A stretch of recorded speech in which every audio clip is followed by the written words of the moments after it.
یکی از بزرگان همین صحبتو میکرد، میگفت مشکل داشتم حقیقتا، آمدم پیش عالمی، گفتن چه کنم؟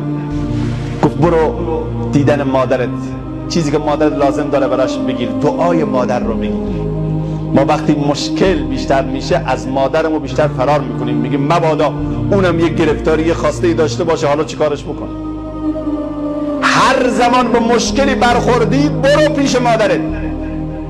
میگه اومدم به خواهرم زنگ زدم، مامان چی لازم داره؟ گفت من نمیدونم.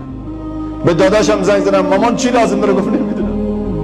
اون برادرم که بیشتر بهشتر میزد گفتم چی لازم داره؟ گفت فلان وسیله رو گرفتم بردم پیش، چقدر خوشحال شد، دعای خیر کرد. سبحان الله. آبروی اهل دل از خاک پای مادر است، هرچه دارن این جماعت از دعای مادر است. آسمان و زندگی روشن شد از نور پدر، گلشن هستی مصفا از صفای مادر است. قدر و جاهی را که در اسلام دارا شد اویس، از کمال خدمت و مهنت برای مادر است. میگه اومدم، مادرم در رو باز کرد، منو با آغوش گرفت، چی شده مامان دیدن من اومدی؟ مشکلی گیری کردی؟ گرفتاری داری؟ خب میدونه. بله مادر واقعا مشکل دارم، این هدیه خدمت شماست. گفت من هدیه میخوام، چیکار؟ دیدن تو بهترین هدیه است. مادرها بی توقعن. میگه رفتم باش غذا خوردم، شام خوردم، گفت شبم واقعا پیش من میخوابی؟ گفتم بله. گریه شد، چون بعد از ازدواجم دیگه نخوابیده بودم پیش مامانم. میگه صبح که بیرون شدم 3 تا دعا کرد، گفت الهی پسرم مشکلت رو الله حل بکند، در دنیا سعادتمند بشی و روز قیامت با رسول الله صلی الله علیه و سلم محشور بشی.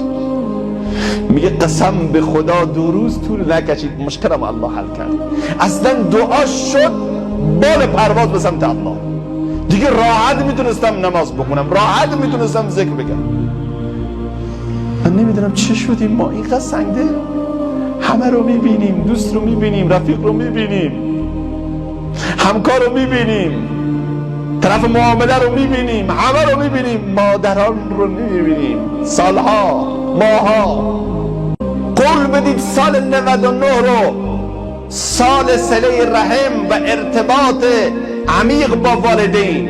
اصلا عزیزان از این مهم غافل نشید که ما حتما ارتباط بسیار وثیقی با خانواده هایمون، با پدر و مادر و مخصوصا مادر اگر در قید حیات هست، اگر هم مردن به هر طریق ممکن ایصال ثواب کنید، مشکلات شما حل میشه.